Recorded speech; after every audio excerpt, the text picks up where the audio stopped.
नमस्कार दोस्तों। Once again welcome all of you. आज हम चर्चा करेंगे कैन मॉडल की कि कैन मॉडल का यूज़ कहाँ कहाँ होता है। इंग्लिश ग्रामर में मॉडल्स के ऊपर एक वीडियो पहले अपलोड किया जा चुका है जिसके अंदर प्रत्येक मॉडल का इंट्रोडक्टिव डिटेल दिया गया है, जिसमें हर मॉडल का उपयोग कहाँ किया जाता है उसके रूल्स पे चर्चा की गई है। वो वीडियो ज़रूर देखें। कम मिनट के अंदर आपको उस वीडियो के अंदर अच्छे से समझाया गया है कि कौन से मॉडल का कहाँ पे यूज़ किया जाता है। अब हम बेसिक से एडवांस पढ़ेंगे, यानी कि हर एक मॉडल को विस्तार पूर्वक पढ़ेंगे, जिसमें सबसे पहले ही कक्षा में हम पढ़ने जा रहे हैं कैन मॉडल। तो यूज़ ऑफ कैन मॉडल इन हिंदी।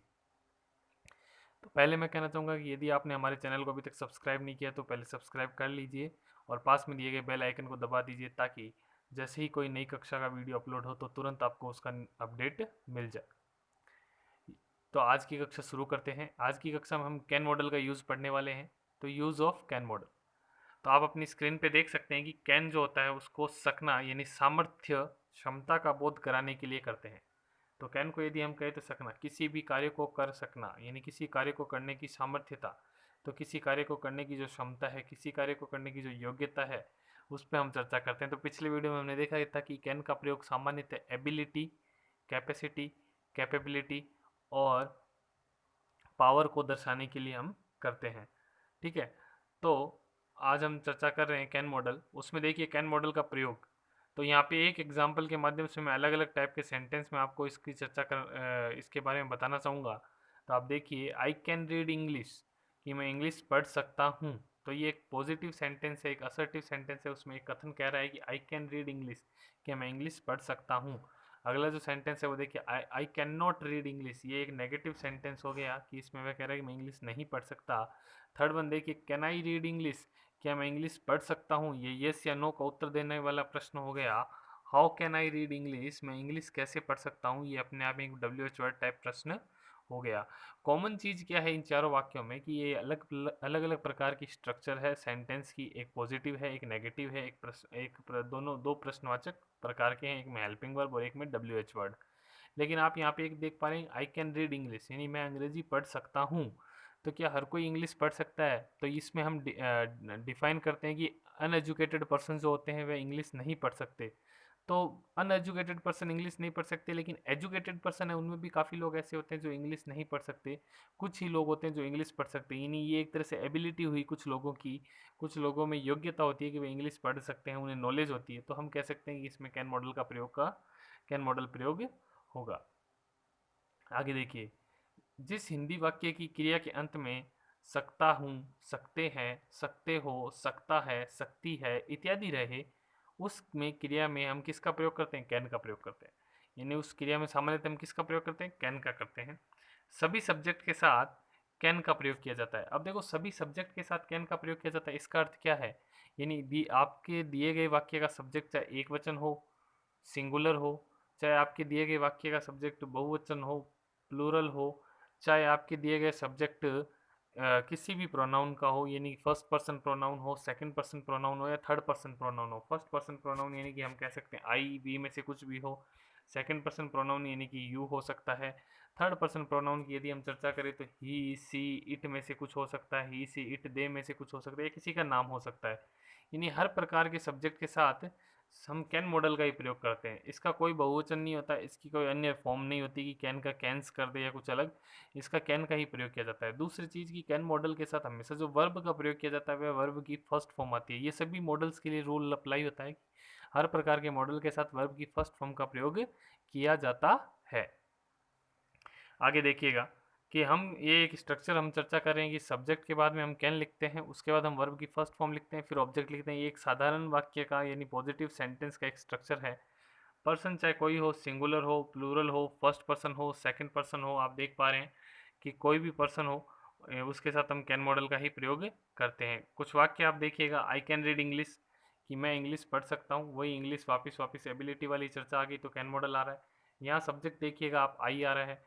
इस सब्जेक्ट को मैं चेंज कर दूँ, आई को मैंने वी में चेंज कर दिया, तो भी देखिए वी कैन रीड इंग्लिश, हम इंग्लिश पढ़ सकते हैं। फिर अगर मैं इसका सेकंड पर्सन कर दूँ कि यू कैन रीड इंग्लिश, कि तुम इंग्लिश पढ़ सकते हो और आप इंग्लिश पढ़ सकते हो, यू कैन रीड इंग्लिश, आप लोग इंग्लिश पढ़ सकते हो। यू को देखो इंग्लिश में तो वो सिंगुलर या बहुवचन दोनों के लिए यू का प्रयोग किया जाता है। जैसे मैं एक विद्यार्थी को बोलूँगी तुम क्या कर रहे थे, तो यू बोलूँगा, और मैं बहुत सारे विद्यार्थियों को बोलूँ तब भी यू बोलूँगा। तो यहाँ देखिए कि आप लोग अंग्रेजी पढ़ सकते हैं, तो यहाँ पे भी यू कैन रीड इंग्लिश आ गया। Third person he see it Ram, यानी कोई नाम हो किसी व्यक्ति का तो भी वाक्य वैसा का वैसा रहता है, यानी कि सब्जेक्ट जो है चाहे कुछ भी हो हमेशा उसके साथ कैन मॉडल आएगा। यानी कहने का अर्थ है कि सब्जेक्ट परिवर्तन के साथ कैन में कोई परिवर्तन नहीं होता है। तो आप यहाँ पे आपने कुछ देखे वाक्य। अब हम कुछ उदाहरण की चर्चा करेंगे, जिसमें सबसे पहले हम साधारण प्रकार के वाक्य ले रहे हैं। तो उसमें देखिए, वह यह काम कर सकता है, he can do this work, यानी कि he can do this work, वह ये कार्य कर सकता है, यानी कि उसके अंदर एबिलिटी है इस काम को करने की। तो हमने किसका उपयोग किया, कैन मॉडल का। मैं फ्रेंच लिख सकता हूँ, आई कैन राइट फ्रेंच।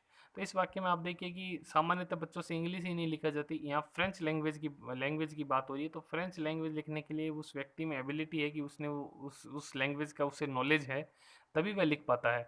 हर कोई व्यक्ति इसको नहीं लिख सकता, तो एक प्रकार से ये एबिलिटी हुई, और वह फ्रेंच लिख सकता है तो उसमें ये योग्यता है। तो हम किसका प्रयोग करेंगे, कैन का प्रयोग करेंगे। तुम उसे हरा सकते हो। अब किसे भी हराना हो, चाहे वह पहलवान हो चाहे कैसा भी हो, या किसी को रेस में हराना है, किसी गेम में हराना है, तो उसे किसी खेल में हराना होगा, तो उसमें हराने वाले में योग्यता होगी कि उसे वह खेल आता है, इसलिए वह उसे हरा सकता है। या फिर अगर हम बात करें कि तुम उसे हरा सकते हो, तो अगर उसमें एबिलिटी है तभी तो वह हरा सकता है। ऐसे हर कोई किसी को थोड़ी ना हरा सकता है, तो उसमें एबिलिटी है, इसलिए हम कह सकते हैं कि कैन का प्रयोग किया जाता है। वह तालाब में तैर सकती है, क्या हर कोई तालाब में तैर सकता है क्या? ऐसा पॉसिबल नहीं है कि हर कोई तालाब में तैर सकता है। तो हम कह सकते हैं कि she can swim in the pond, यानी अपने आप में ये उसमें एक एबिलिटी है कि वह तालाब में तैर सकती है, क्योंकि तैरना भी है, स्विमिंग जो है वह हर किसी को नहीं आती। तो हम कह सकते हैं कि वह तालाब में तैर सकती है, she can swim in the pond. अगला देखिएगा, वह अभिनेता हो सकता है, तो यहाँ पे अभिनेता होने की बात हो रही है कि वह अभिनेता हो सकता है, तो हम कैन का प्रयोग करेंगे। मैं दौड़ सकता हूँ, तो रनिंग भी एक तरह से एबिलिटी है, तो आई कैन रन। इस प्रकार से हम लोग आपकी मदद कर सकते हैं, तो हम लोग इतने समर्थ हैं, यानी इस वाक्य में कहा जा रहा है कि हम लोग आपकी मदद कर सकते हैं, यानी जो मदद करने वाले लोग हैं वे समर्थ है, इसलिए आपकी मदद कर रहे हैं।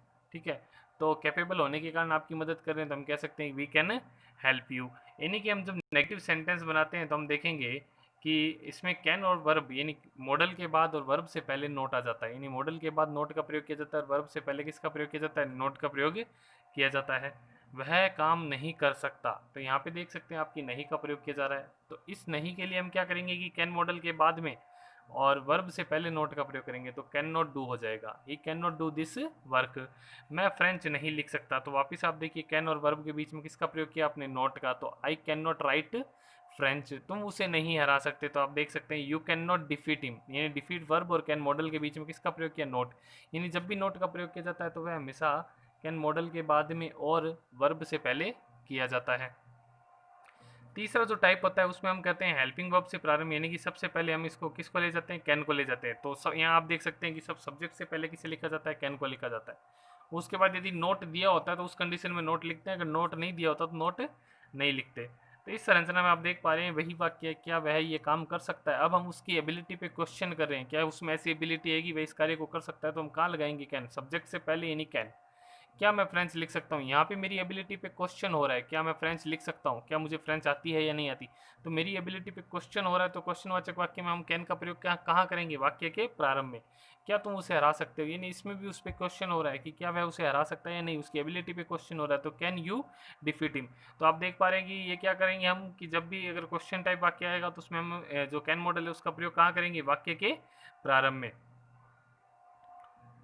आगे आप देख सकते हैं कि व्हेन वाई हाउ ईटीसी का प्रयोग, यानी कि जब भी डब्ल्यू एच टाइप वाक्य दिया होता है तो उसमें भी कैन मॉडल का प्रयोग डब्ल्यू एच वाक्य के बाद में किया जाता है और सब्जेक्ट से पहले किया जाता है। अगर नोट दिया होता है तो सब्जेक्ट के बाद नोट लगाते हैं। ये सामान्यतः डब्ल्यू एच वर्ड टाइप की जो सेंटेंस होते हैं उसी प्रकार से करते हैं हम।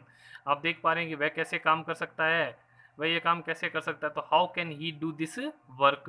मैं फ्रेंच क्यों लिख सकता हूँ, तो वाई से शुरू होगा, why can I write French. तुम उसे कैसे हरा सकते हो, how can you defeat him. वह तालाब में कब तैर सकती है, तो व्हेन कैन सी स्विम, यानी कि सब्जेक्ट से पहले कैन और उससे पहले डब्ल्यू एच वर्ड। तो उम्मीद करता हूँ कि आज का वीडियो आपको समझ में आया होगा और अच्छे से आपको कैन मॉडल का यूज़ आया होगा। अब देखो विस्तार से हमने चर्चा की, उसमें हमने पिछले वीडियो में चर्चा की थी कि कैन मॉडल का प्रयोग सामान्यतः एबिलिटी को शो करने के लिए कैपेबिलिटी, एबिलिटी यानी योग्यता, किसी कार्य को करने की योग्यता यानी वह कार्य करने में योग्य है, किसी कार्य को करने में समर्थ हो, तो किसी कार्य को करने की उसमें क्षमता हो, किसी कार्य को करने की पावर रखता हो, ताकत रखता हो, तो हम किसका प्रयोग करते हैं? कैन मॉडल का प्रयोग करते हैं। आज हमने चर्चा की कि कैन मॉडल के साथ हमेशा वर्ब की फर्स्ट फॉर्म का प्रयोग किया जाता है। सब्जेक्ट चाहे सिंगुलर हो, बहुवचन हो, या फिर आप कह सकते हैं कि first person pronoun, second person pronoun कुछ भी हो, तो हमेशा उसके साथ कैन का ही प्रयोग किया जाता है।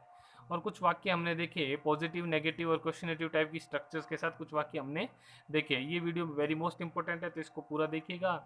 और अगर आपको वीडियो पसंद आए तो लाइक, कमेंट और शेयर जरूर कीजिएगा, साथ ही साथ सब्सक्राइब जरूर कीजिएगा और बेल आइकन को दबाना ना भूलिएगा। अधिक से अधिक वीडियो को शेयर कीजिएगा। आज के लिए इतना ही, धन्यवाद।